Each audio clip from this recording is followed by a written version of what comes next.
They say words can heal. But what if listening could save a murderer's soul? A man who sowed chaos with his hands, who died violently, who became a ghost trapped in screaming agony. 7 days later, gods descended from heaven to take him home. This is the story of Dhundhukari. And after this, the way you listen to anything will never be the same again. There was a beautiful riverside town in ancient India. In this blessed place lived Atmadeva, a respected scholar, a learned Brahmana, the kind of man mothers held up as an example. He had everything except that one thing. The sound of a child's laughter in his home. Years passed, the silence grew unbearable. Atmadeva became obsessed. He threw his fortune at the problem. Cows to temples, land to the poor, gold scattered like seeds, hoping for a miracle. Half his wealth vanished. His peace followed. Yet the cradle stayed empty. One morning, he walked into the forest, ready to end it all. Deep in those woods, he met a wandering sage whose eyes held ancient compassion. "Why such sadness, son?" Atmadeva collapsed. "My life is worthless. My home is a tomb. My lineage dies with me." The sage looked into his destiny and saw something heavy. "Listen carefully. You're destined to be childless for 7 lifetimes. Let this desire go. Even kings have been destroyed by their sons. Think about that. 7 entire lifetimes of this emptiness." Atmadeva's response shook the trees. "Never! Give me a son or I'll die at your feet right now." The sage saw a man ready to fight fate itself. From his robes, he pulled out a fruit glowing with inner light. "Give this to your wife. For 1 year, she must live in absolute truth and purity. Do this and she'll bear you a son." Atmadeva raced home, clutching hope in his hands. But his wife, Dhundhuli, stared at that magical fruit like it was poison. "Be pregnant? Suffer childbirth? Watch my beauty fade while you get your successor." Dhundhuli's heart dripped with contempt. "I'd rather stay free." But she was clever, wickedly clever. Her sister was pregnant. She'd buy the baby, fake her own pregnancy with cushions and acting, present the child as their miracle. And the magical fruit? She fed it to their cow. 9 months of perfect performance later, gold changed hands in secret. When Atmadev held his son, tears of joy streamed down his face. He named the boy Dhundhukari. 3 months passed. Then something impossible happened. The cow, the one that ate the sacred fruit, gave birth. Not to a calf, to a perfect human child. A boy glowing like molten gold, beautiful in every way except for his ears, delicately shaped like a cow's. Atmadev stood frozen, holding this second miracle. He named him Gokarna, the cow-eared one. The secret of Dhundhuli's deception stayed buried. As years passed, the brothers became living opposites. Gokarna radiated wisdom from birth. Even as a child, he spoke of the divine. As he grew, he traveled on pilgrimages, spreading sacred knowledge wherever he went. Dhundhukari became darkness incarnate, violent, cruel, wicked beyond measure. He terrorized neighbors, squandered the family fortune on gambling, drinking, violence. Then he raised his hand against his own parents. Atmadeva wept to his wise son. Being childless was agony, but having such a son, this is a curse worse than death. Gokarna watched his father's tears with eyes that seemed to hold secrets. Did he know the truth? That his brother was no brother? That this destroyer of his father's peace had been imported into his life through deception? If he knew, he chose silence. Because he understood something deeper. Blood or not, the attachment was real. The suffering was real. Gokarna offered medicine in the form of truth. "Father, this world is temporary. Your attachment creates your suffering. Let go. Find peace in the divine." The broken man listened.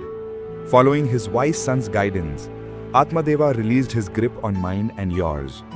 He disappeared into the forest with one companion, the Bhagavatam. Daily he read, daily he absorbed. Through this simple practice of complete attention, he found what he'd been desperately seeking his whole life: liberation, peace, God. The father found salvation. The wicked son spiraled deeper into hell. With Atmadeva gone, Dhundhukari's rage turned on his mother. He threatened her, demanded money, terrorized her daily. Unable to bear it, she ended her own life. Gokarna left on a pilgrimage, his heart breaking for a family destroyed. Dhundhukari, now completely alone, indulged every dark impulse. 5 women moved into his home.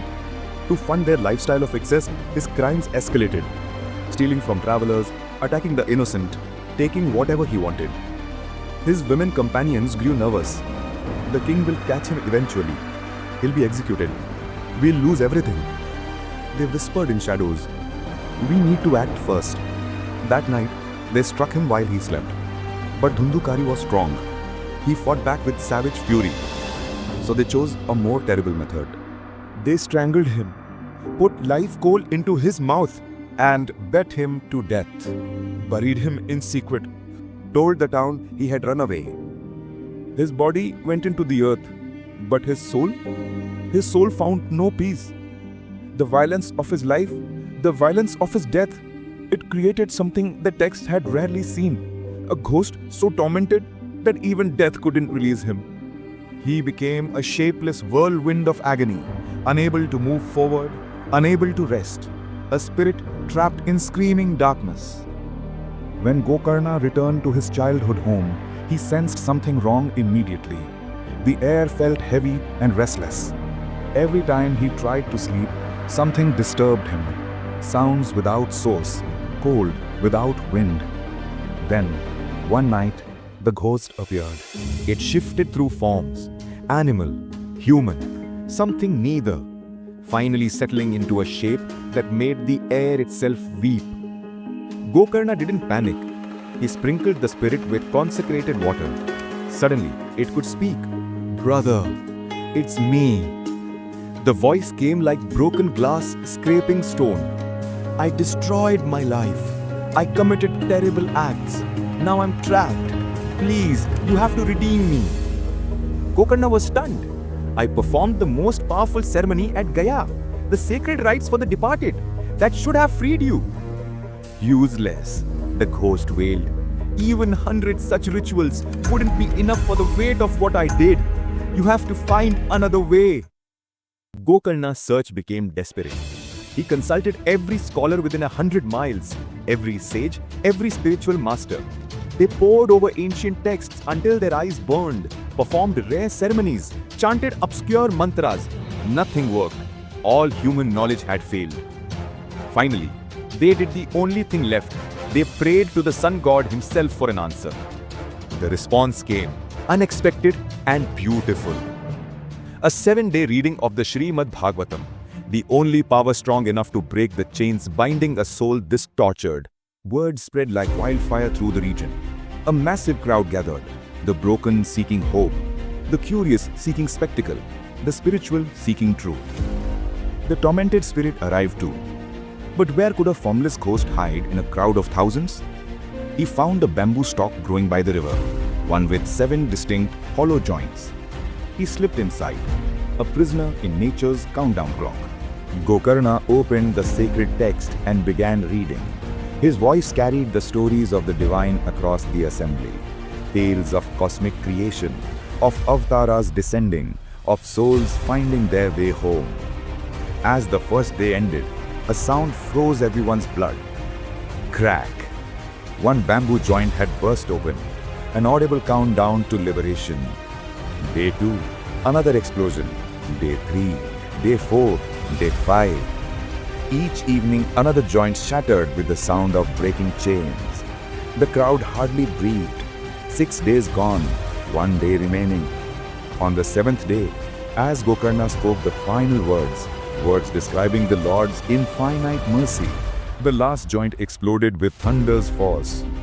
What emerged from that bamboo was no ghost, a being of pure light, draped in celestial silk, adorned with divine jewels, radiating beauty that made mortals weep and shield their eyes.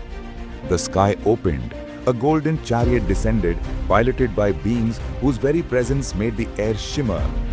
Dhundhukari, the murderer, the torturer, the man who destroyed everything sacred, now stood transformed. "You saved me, brother," he said, his voice now music itself. As Dhundhukari prepared to board the celestial vehicle, Gokarna raised his hand. "Wait." He gestured to the crowd, hundreds who'd sat through the same 7 days, heard the same stories, absorbed the same words. Why the chariot only for him? Everyone here heard the same Bhagavatam. Why such vastly different rewards? The celestial attendant's answer cut to the heart of all spiritual practice. The difference was in the quality of hearing. Let that sink in. They explained. While everyone was physically present, only one soul listened with perfect, desperate concentration. Your brother was starving. For 7 days and nights, no food, no water, no distraction. He hung on every single word with absolute focus. His need was complete, so his attention was complete. The crowd heard with their ears. He absorbed with his entire being. The attendants made a promise. "Read it once more. This time they'll understand." Gokarna obeyed. 7 more days, same stories, same words. But this time, they listened. Not casually, but as if their lives depended on it. No fidgeting, no drifting thoughts, just presence. When it ended, the sky burst open in blinding light. The Divine Lord descended with countless celestial chariots. Even the outcasts became beings of radiant grace, carried to the eternal realm. What began with a fruit of deception ended in a flood of liberation, all through the power of listening. That was Dhundhukari's story, but here's what it means for you right now. You and I aren't ghosts trapped in bamboo, but we can practice the one principle that transformed Dhundhukari: complete listening. You're watching this video, but are you really here? Or are you planning dinner, thinking about work, half scrolling through comments? That's the crisis Dhundhukari solved. Not through ritual, not through knowledge, through the quality of his attention. Let me show you what modern science has discovered about this. We're living in what researchers call the attention economy. Dr. Gloria Mark, professor of informatics at UC Irvine, spent years studying how people focus. Her finding? The average person now switches tasks every 47 seconds. 47 seconds! We are not reading articles, we are skimming headlines. We are not having conversations, we are waiting for our turn to talk while composing mental responses. We are not listening to music, it's background noise while we are scrolling. We've become the crowd at Gokarna's first reading. Physically present, mentally scattered, unchanged. Dhundhukari understood something we've forgotten. Transformation doesn't come from what you consume. It comes from how completely you receive it. Think about your own life. You've attended workshops that changed nothing. Read life-changing books you barely remember. Had breakthrough conversations you forgot by dinner. Not because the content was bad, because your attention was fractured. What science says about deep listening? Dr. Stephen Porges, neuroscientist at Indiana University, discovered the social engagement system. When we give someone our complete attention, true undivided presence, it activates their ventral vagal nervous system. Translation? Deep listening literally regulates another person's nervous system. It creates safety at a biological level. That's not metaphor, that's measurable physiology. This is why therapy works, not from advice, but from being heard. When Dhundhukari listened with desperate completeness, he wasn't just hearing stories, he was absorbing transformation at the level of pure consciousness. The crowd heard the same words. Their fractured attention meant those words passed through them like water through a cracked pot. Same input, completely different absorption. In the Bollywood film Pa, there's a scene that breaks your heart. Oro, a 12-year-old boy with progeria, his body aging 5 times faster than normal, sits with his mother, Vidya. He asks her the question that's been haunting him. Why am I like this? Why me? She could have given medical explanations, tried to fix his pain with platitudes. Instead, she simply listens, completely present, absorbing his fear, his confusion, his rage at an unfair universe. No fixing, no dismissing, just complete attention. In that moment of being truly heard, Oro finds something more valuable than answers. The courage to live fully in whatever time he has. That's not parenting advice. That's the power Dhundhukari discovered. complete presence creates transformation that advice never could. In the film Matilda, there's a young girl whose family doesn't see her. Her parents barely notice she exists. They hear her words but absorb nothing. Then she meets Miss Honey, a teacher who does something revolutionary. She listens completely, not just to Matilda's words, but to who she actually is beneath them. One afternoon, Miss Honey invites Matilda for tea. They sit, they talk. But watch Miss Honey's face. She's not planning her next question, not thinking about lesson plans, not half present. She's completely there, absorbing everything Matilda shares. That quality of attention changes Matilda's entire life trajectory. Not because Miss Honey had magical solutions, because being completely heard, maybe for the first time ever, awakened something in Matilda. Same pattern in both stories. The transformation didn't come from new information. It came from the quality of attention someone received. Your life right now. Your partner says we need to talk.